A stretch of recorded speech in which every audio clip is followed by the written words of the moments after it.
Hello guys, welcome back to my new vlog. तो जय माताजी સાથે આજનો વ્લોગ સ્ટાર્ટ કરીએ। તો જુઓ મમ્મી જય શ્રી કૃષ્ણ, ગુડ મોર્નિંગ।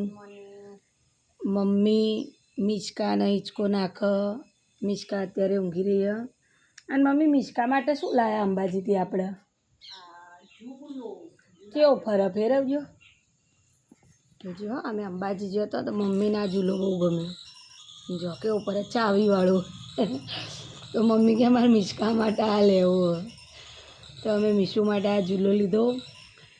અને કામ તો બહુ પડ્યું હો, પણ હાલ મેં મિચકાને ઊંઘાડવા આલી। અને મિચકા ઊંઘે એટલે પછી ફરી કંઈક કરીએ। અને એક વસ્તુ બીજી કે અમારા ઘરે કામ ચાલુ હોય ને તો એના માટે અમે બહાર નદીની રેત લાવીને નાખીએ। તો સવારે પ્રાંસે અમારે રમતી હતી તો એને નાના નાના ઈંડા મળ્યા।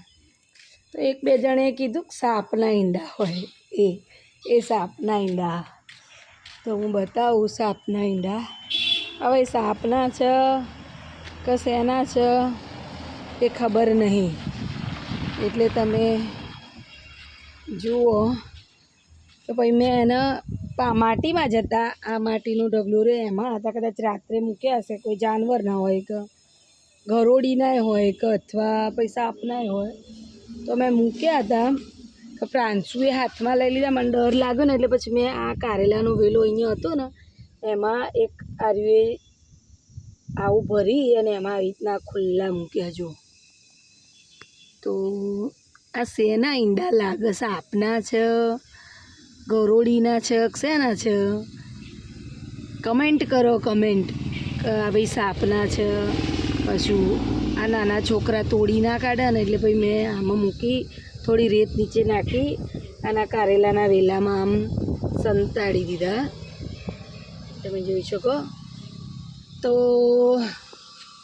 એ રીતે આ માટીના ઢગલા ઉપર, આ રેતીના ઢગલા ઉપર એ ઈંડા હતા। અને પ્રાંશુ સવારે એ રમતી હતી અને એને હાથમાં લઈને મને બતાવ્યા કે મમ્મી આ શું હ? તો બધા કે કોઈ સાપના ને કોઈ ગરોડીના, કંઈ ખબર પડતી નહીં, સાચવીને મૂક્યા।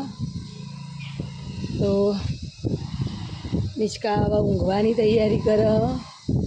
અને વાતાવરણનું તો શું કહેવું, સારું એ કરે ને બગાડે ખરું। સવારે તડકો હતો, અત્યારે હવે અંધારીને આવ્યું છે, વરસાદ આવે એવું કર્યું। એક દિવસ વરસાદ ના આવ્યો, આમ તો દિવસમાં એકવાર આવે, કાલે ના આવ્યો, આજે વરસાદ આવે એવું કર્યું। અને આજ તો પૂનમ છે, ભાદરવી પૂનમ, એટલે મમ્મીને જશે મંદિરે જમવા। સવારે દર્શન કરીને આવ્યા પણ હવે બપોરે જમવાનું ત્યાં છે, એટલે મમ્મીને જશે જમવા। અને હું ને મીશુ બંને ઘરે। મમ્મી આજે લાડવા ખાવાના મોહનથાળ? પણ આમ શું ખાશો? લાડવા।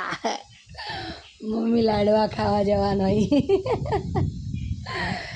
તો ઉપરનું કામ, કલરનું કામ ચાલુ છે, બે કારીગર આવી ગયા છે।